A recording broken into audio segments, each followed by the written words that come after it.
Human dignity is the underlying theme of this year's Global Philanthropy Forum. What is dignity?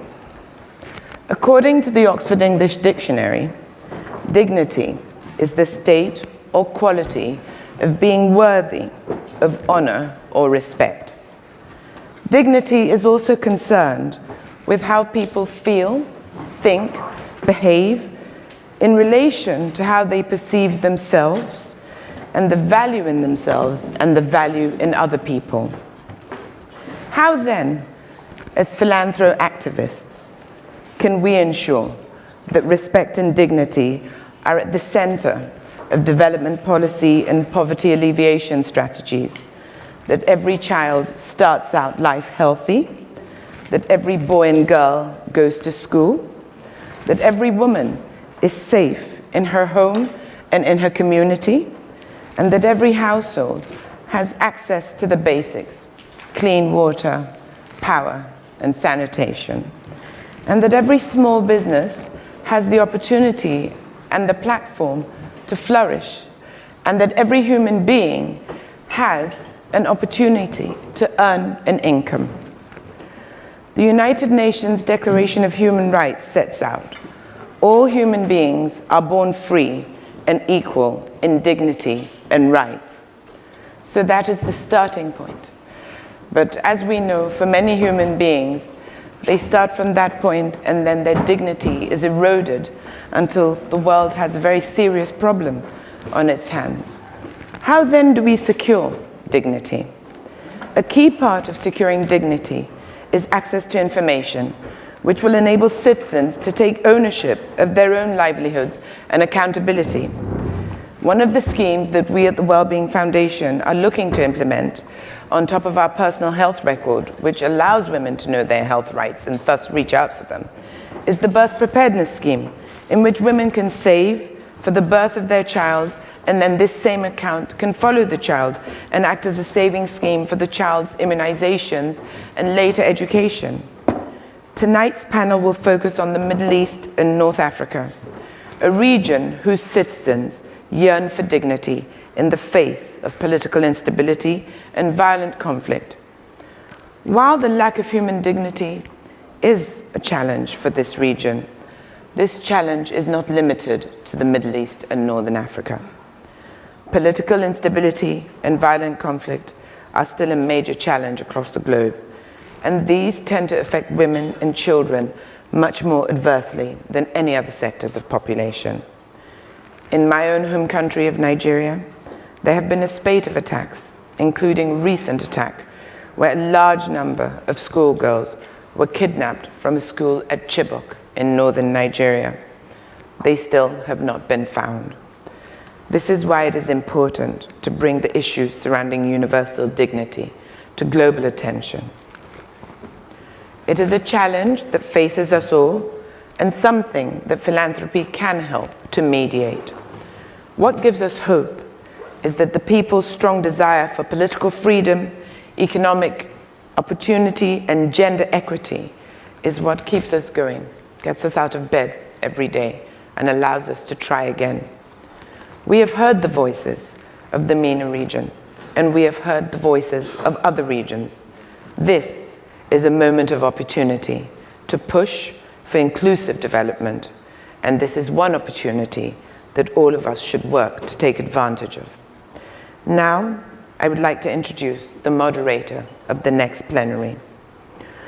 Barbara Ibrahim is the founding director of the John D. Gerhart Center for Philanthropy and Civic Engagement, established in 2006 at the American University of Cairo. Previously, Barbara served as Regional Director for West Asia and North Africa of the Population Council, and as Program Officer for Urban Poverty at the Ford Foundation. Barbara herself is a global migrant. Born and educated in the United States, she studied in Beirut, Lebanon, and moved to Egypt with her husband, where she has lived and worked since 1975. Barbara.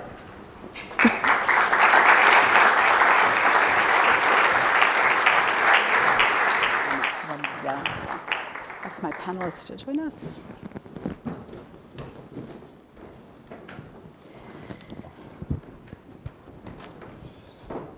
Oh, those are comfortable chairs. It's wonderful to be back at the Global Philanthropy Forum. My husband and I joined you 2 years ago for a panel on Egypt. It was, in fact, a much more hopeful time. We brought with us Bassem Youssef, who is known as Egypt's Jon Stewart. As a result of meeting with some of you and going to New York and seeing Jon Stewart and Stephen Colbert, he moved his program from being a taped show to being a live weekly program. He's now had the dubious honor of being closed down by 3 different satellite channels. He is currently unable to perform until Egypt passes through its next presidential election. But tonight, we come back to broaden out the discussion and to look at the MENA region more broadly. I think that the headlines would lead you to believe that the entire region is embroiled in violent conflict or contested and messy transitions. But the fact of the matter is that beyond a handful of countries that are facing the kind of strife and difficulties that we all know are part of transitions everywhere in the world. In the broader MENA region, countries like Morocco, Jordan, Lebanon, many of the Gulf countries are engaged in a very fertile process of innovation and change, much of it driven by its younger generation who have a vision of a better Middle East that they are determined to see in their lifetimes.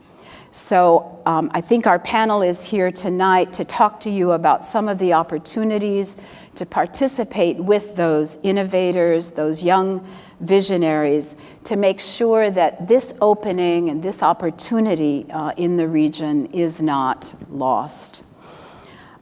Because dignity is the theme of tonight's session, I did a little bit of internet research, and the origin of the word is interesting. It comes from the Latin root, which means worth.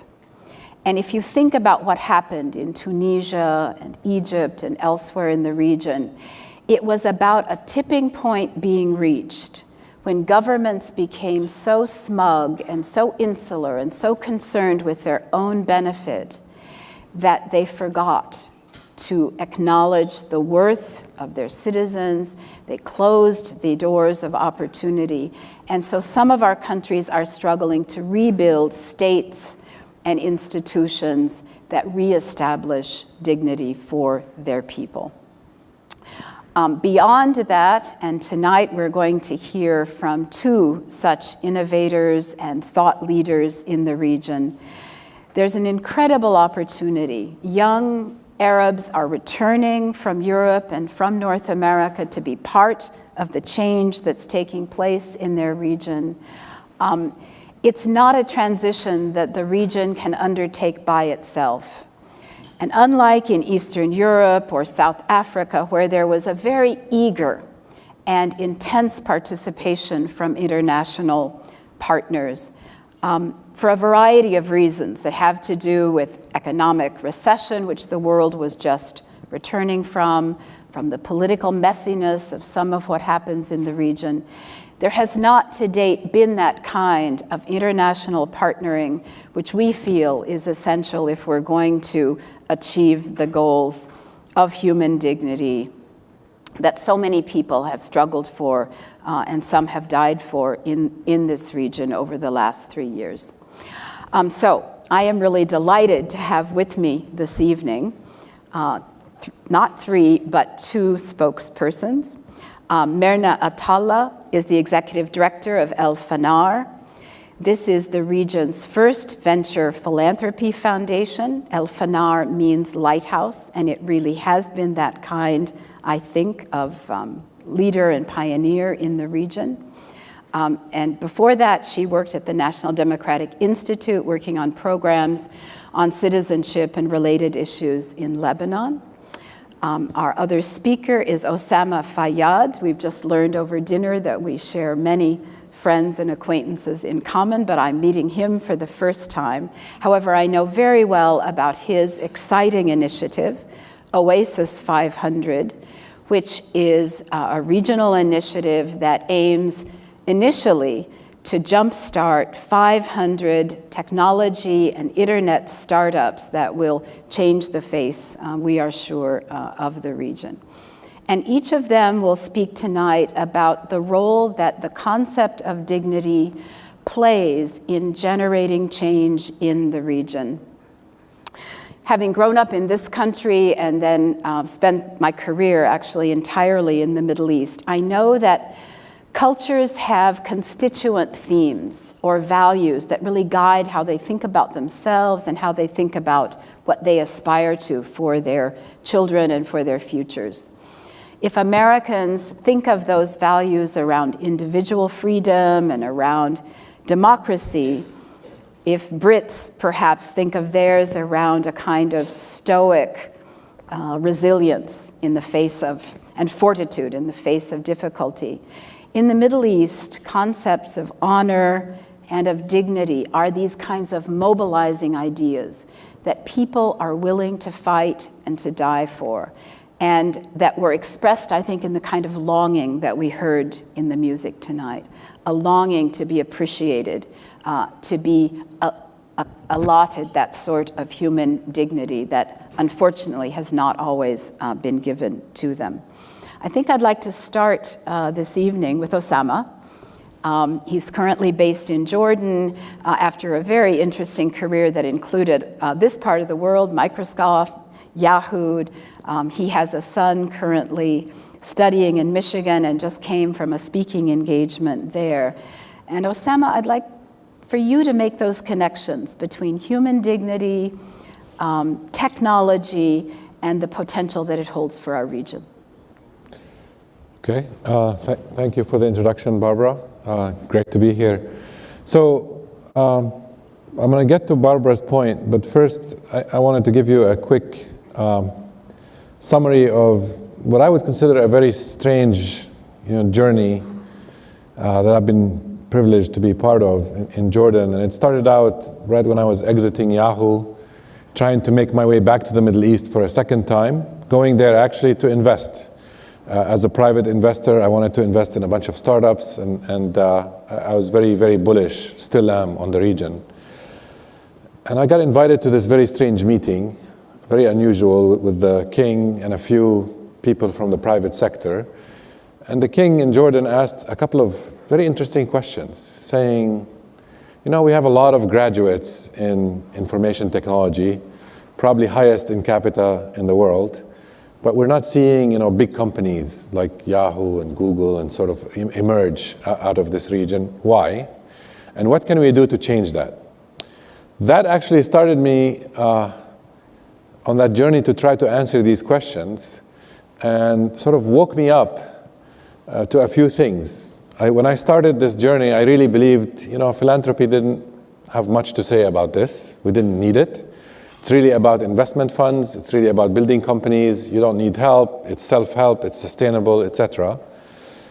And I quickly was humbled, right? Because I started thinking, why do we have a Silicon Valley? Well, we have a Silicon Valley because there's a lot of great universities here. There's a lot of great industry here. People get to learn from experience. They learn what they need to do.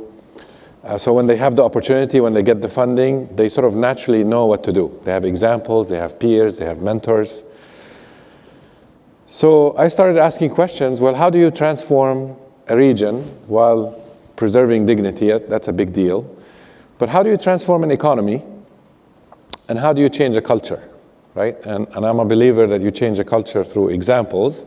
So how do you start this engine? And this is where, in my own problem solving, I landed again to the point where, well, we actually do need philanthropy in a few key areas. Not in giving grants to people, not in getting them used to sort of being on the dole, which is something I've seen throughout the Middle East, especially in places like Palestine, where direct aid is actually more harmful than helpful in many, many cases, even though it's well intended, because it gets the population used to really being lazy. But I found that what you need here is to trigger or to spark the system. You need to educate, you need to teach people what they need to do. If we're going to give them money, so it's possible to raise the funding, how do we make sure they know what to do with that money? Otherwise, if you give money to people who don't know what to do with it, it's like a hormonal injection, right? They get big for a few minutes and then they collapse. So it really bothered me that I could find a business model, because I'm a businessman by nature. I could find a business model for raising the funding. I could find a business model for the investments, the acceleration, all the pieces that we needed to do from scratch. But I couldn't find a business model for the education piece. And that's where we turned to getting financial aid from, initially from the local companies. Then actually the UK government, of all places, stepped up and said, we actually have funding to help Arab countries do the right thing, and we think this entrepreneurship training is right on, so we were going to fund your training. Then came the US saying, well, you're a US citizen, why are you taking money from the Brits? Let's give you more, which is all good. But now we're at a stage where we needed scale. World Bank stepped in and did a little bit, also very grateful for them. But now when you want to scale it, so our program is based on training people, putting them through a boot camp, and using that training period where we give them long-lasting life skills on how to build a business, how to build a business model, how to manage a business, etc. Very intensive. We use it also to select who do we fund. And right after the training, sort of the charitable side ends, right? We fund the training, but after that, it's a business. There's a fund, there's investors who invest because they expect to make money. And then we have an accelerator that actually helps these companies grow fast, attract further funding. We have networks of angel investors that help invest in them, and then later stage investors. We have mentors. And I must say, you probably hear a lot of bad news about the region. I have seen nothing but what I would consider miraculous developments there. The minute we set up something that was set up right, and it was done as a meritocracy, lots of amazing things happened. The demand from the entrepreneurs was way higher than we ever imagined.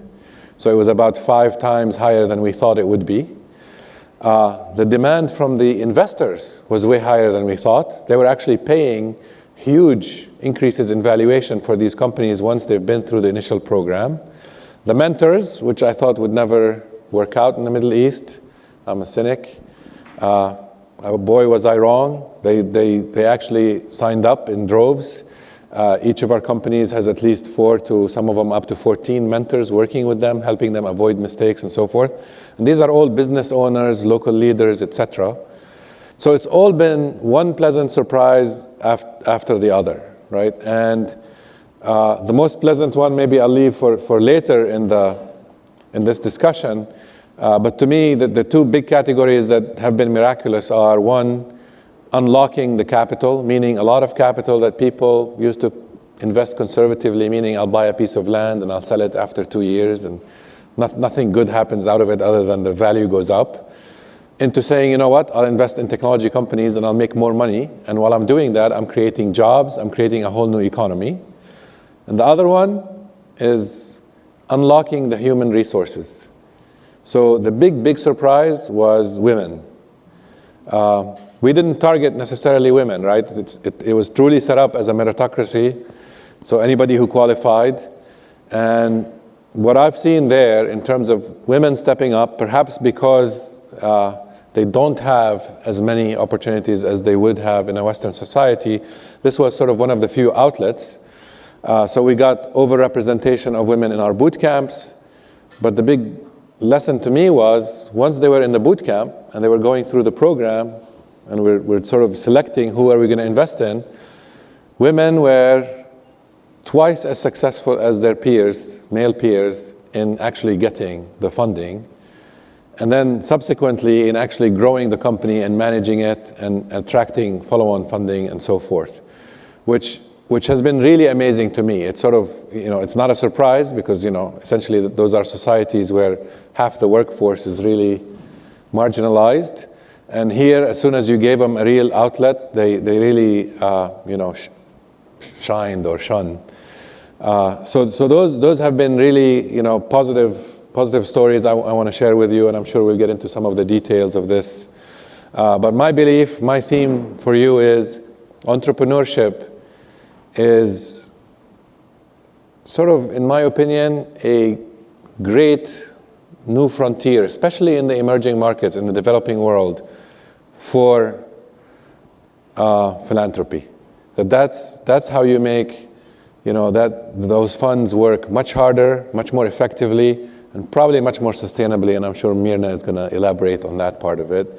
And most importantly, by preserving and creating dignity for these people who are used to just being sort of either government employees or employees of very, very large companies that are fairly oppressive, to actually go out on their own and start creating their own businesses, become bosses, hire other people, and really walk with pride and feel like they're catching up to the rest of the world with the technology revolution. So. Usama, thank you very much. That deserves applause. Thank you.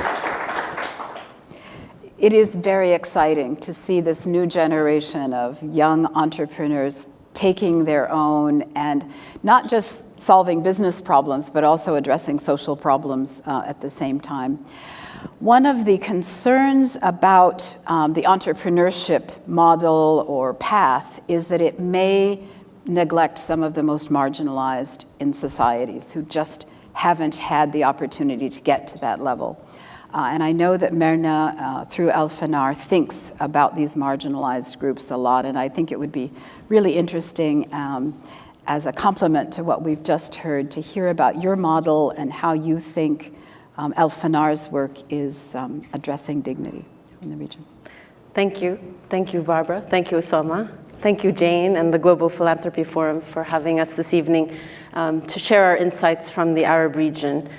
The topic is vast and highly apropos, and I'll just return a little bit to the issue of dignity and how it plays a role in inclusive, sustainable development.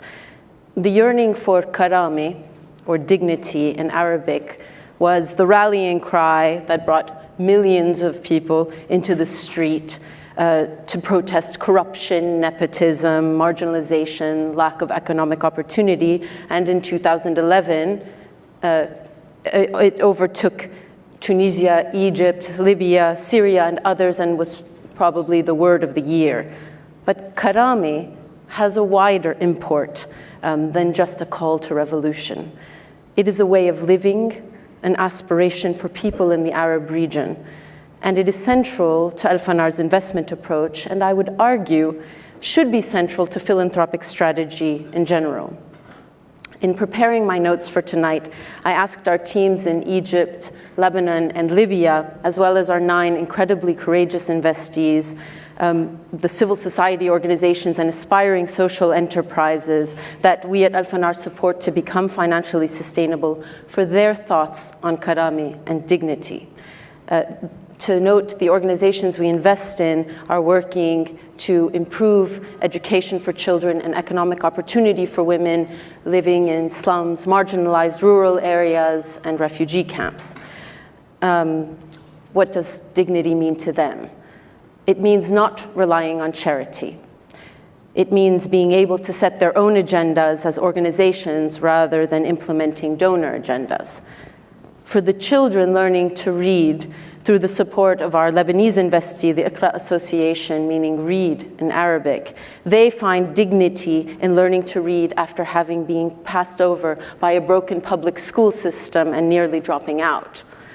And for the women in Burj al-Brajni, the Palestinian camp in Lebanon, where we've just invested in a women's organization that is training women in cooking and catering, and they've just put out their first line of food products that is on sale, we know that developing their skills and showing their families that they can be economically productive gives them dignity in an environment where they have been purposely stripped of it.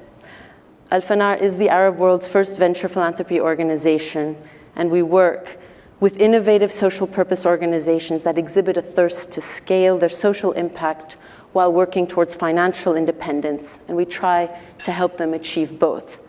I'd like to just share 5 lessons, this is not exhaustive, that we've learned over the last 10 years of working to improve lives, achieve human dignity, and harness human ingenuity in the region. First, be relevant and sensitive within your context. We work in Arabic. This may seem very obvious, but there are so many organizations that expect you to write your proposal in English, to discuss your aspirations in English, to discuss your revenue model in another language. It is critical, not only from a dignity perspective, but also to finding the unusual suspects, the grassroots organizations that are highly relevant in their communities, to finding them if you operate in their language. Secondly, provide a package of support to investees, and you've already alluded to that, Usama. Grant funding is often necessary to seed new ideas in imperfect markets especially, but it isn't sufficient for growth or success. We provide management guidance, which we find is the glue to venture philanthropy, the sort of unsexy work about theory of change and business planning and financial management that help these organizations really clearly set towards their goals. And then we try and facilitate support for them through networks of pro bono, typically experts from the private sector who can help them along their journey in issues that we're not necessarily experts in. Third, I would say, take your time. We are invested for 3 to 5 years and sometimes longer because it takes time to build capacity. A training does not equate with building capacity, but rather working on the ground to solve problems and face challenges in real time is when we see that organizations have actually gained maturity and grown. Fourth, sustainability, financial sustainability in particular, must be central to the grant-making or investment process. As we see it, the goal of helping social purpose organizations across the Arab region achieve financial independence is directly linked to dignity. Because once an organization is able to recover 40, 60, hopefully 100% of its costs over time, it is that much more confident and able to stay focused on its mission. It is that much freer to set the course most suitable for the communities it serves. It is that much more able to scale and be innovative. And eventually, our hope is that sustainable, scalable organizations will be able to hold their governments to account, hold the private sector to account, the media. And this is really critical to the development of a vibrant civil society across the Arab world. Finally, exit, please, should not be an event from one day to the next. It's a process that should be managed together and with clear expected targets and milestones. So very quickly, to give you a story of hope from the ground, I'd like to discuss a small grassroots organization called the Future Lights for Development organization in Cairo. They approached us in 2007 with a crazy idea to set up the first Montessori-style daycare center in the slums of Cairo. Well, we found them because they don't speak English, they speak Arabic, and they came to us and they could relay their passion in an unfiltered way. And as a venture philanthropy organization, knowing the returns on investment in early childhood education, we took a risk and seeded the investment. Today, enrollment in the first school has grown by 125%, and last year they broke even. We are preparing, yes, great. We are preparing to exit this part of the investment because they've achieved sustainability in it. It took a grant to see that innovation. And many years of working together. But now we can celebrate exit together because it represents a shared success. That's only the beginning, of course, because Future Lights doesn't want to stop at one school. And so what they've developed is a holistic training program where they go into the slums of Cairo and they work with existing daycare centers, usually attached to the mosque or the church. It's essentially a garage for children. There's no curriculum. And they work with the principals, the teachers, the assistants, and the parents to educate them and train them, not only on the Montessori curriculum, but on hygiene, on health, on nutrition, on how to manage a daycare center. And at this point in time, they've now trained 29 schools. Over 3,500 children in the slums have access to high-quality preschool education. And what we're looking towards next is how to scale this to other governorates, hopefully even to other countries in the region. I know my time is up, and I'd love to give you examples from the women's economic empowerment investments, but instead I'll leave you maybe with a question or a thought to spur on further discussion. What seems to me is the missing puzzle, and not one that we at Alfanar deal with directly, but when an organization like Future Lights achieves large-scale financial independence and is radically, inshallah, hopefully, transforming early childhood education for millions of Egyptian children, is that enough? Is our job finished there? Or is there an imperative to find a way to ensure that these grassroots innovators impact policy in Egypt and beyond, that they revolutionize educational policy and the opportunities for generations to come? And I would argue we should figure out ways to do that together. Thank you.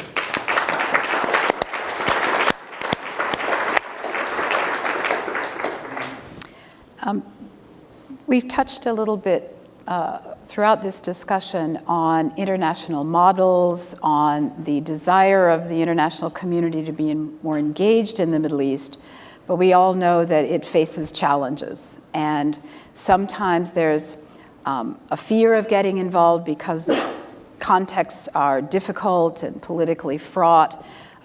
There have been situations in Egypt, in fact, in which it's been criminalized for international agencies to be involved in the transitions that were happening right now. So I'd love to hear from both of you, just very briefly, about advice that you would have to international philanthropy partners and others who would really like to engage in social transformation in the region. Either of you. I think that there's a great need for us to partner together to build on the successes and the lessons learned and the challenges of local organizations. And I think that there are a fair amount of us operating, but there certainly aren't enough. And I think that if we can see one another as part of a value-creating ecosystem, and we can attract more philanthropists, not just big donor agencies, because that does exist in the Arab region, but philanthropists from across the globe to piggyback on or help support the next stage. I mean, essentially what I was discussing is maybe taking an organization to a catalytic level of impact, and that takes a level of investment, for example, that we don't have, but we could certainly partner together to get other organizations there. I think that would help revolutionize the region and also the impressions people have about the region and what's possible, and take us beyond just the headlines, which are always negative, and towards the truly heroic stories that make up the daily life of people. I think what Myrna said originally is key. This point about, the Arabic, reaching out to the people in their own language, in their own concepts, is key. So going local, meaning finding a strong local partner who will actually execute on the ground, is absolutely essential. It will help you also recover when unexpected change happens. But more importantly, to me, the big lesson learned, here, I came back to Jordan from, Silicon Valley. I did several startups in the US, was used to sort of the methodologies. And when we did our first training boot camps, I did what I knew what to do, right? I begged, borrowed, and stole material from Stanford, Columbia, other places, Berkeley, put it together in a training course and started experimenting. And my big lesson learned was, probably by the second boot camp, a couple of guys were coming through visiting Jordan from Palestine. One of them had very, very, very poor English. They were trainers, right? They trained entrepreneurship in Palestine. There's an incubator there. So I invited them. I said, I'd like you to give a session here. But, we're using this material. Most of it is in English. One of them was okay in English. The second guy was a disaster in English.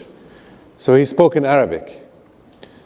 And his examples, the same concepts that, I'm used to in the West and so forth, localized, spoken in the local language with local examples, were probably 10 to 100 times more powerful. They stuck with the people. And all it took me was sitting through that session, watching the faces of the trainees to quickly realize, wow, this guy in 2-3 hours reached them more than I could reach them.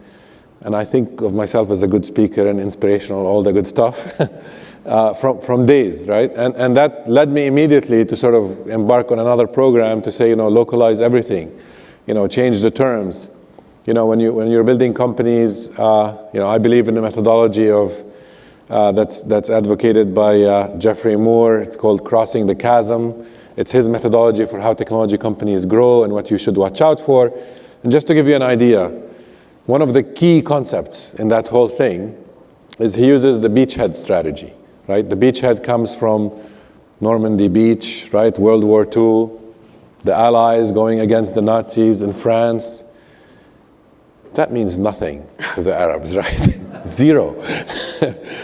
And I had to actually dig deeper into the deeper history and all of that and figure out the right analogies, right? We happened to use Tariq bin Ziyad, who did a similar thing, crossed the Straits of Gibraltar. Gibraltar comes from Jabal Tariq, Mountain of Tariq, but the British can't say that, so they called it Gibraltar.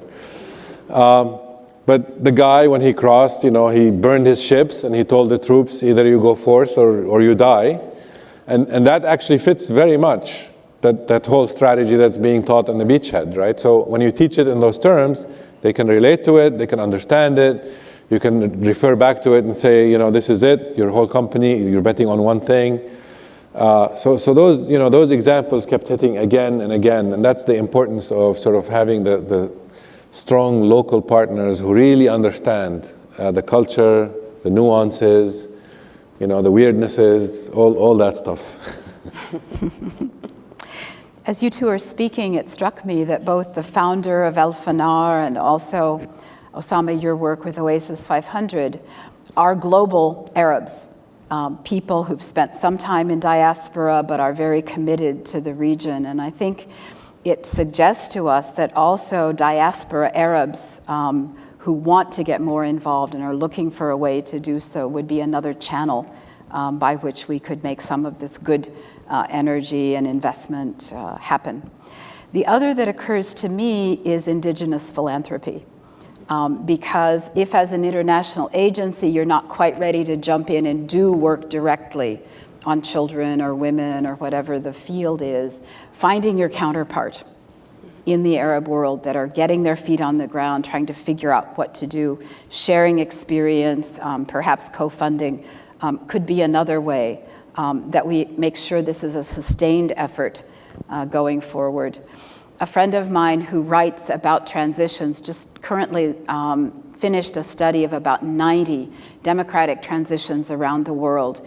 And he wrote a book called Understanding Tahrir, which is a very hopeful message, I think, for those of us in the midst of the Arab transitions, in which he noted that it really takes about a decade to know what the destination of some of these transitions are going to be. But along the way, you can shorten that learning curve, you can move forward the transitions if there are these kinds of partnerships and reaching out across borders and boundaries and genders and disciplines, as both of you so well represent.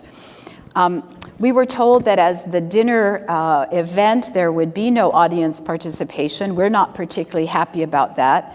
We're not sure if it's because there's wine on your tables and they were afraid about what kind of participation it would be. But talk to the organizers if you're not happy about that. And particularly, I hope that you'll seek out our panelists to discuss further some of the ideas that they've presented tonight.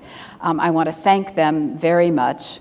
It's not always easy to follow up that universal eloquence of music, but I think that our panelists today really did succeed in using words to paint pictures that are both hopeful and give us all pathways that we can move forward on together. So thank you all for staying and listening, and thank you to our panelists.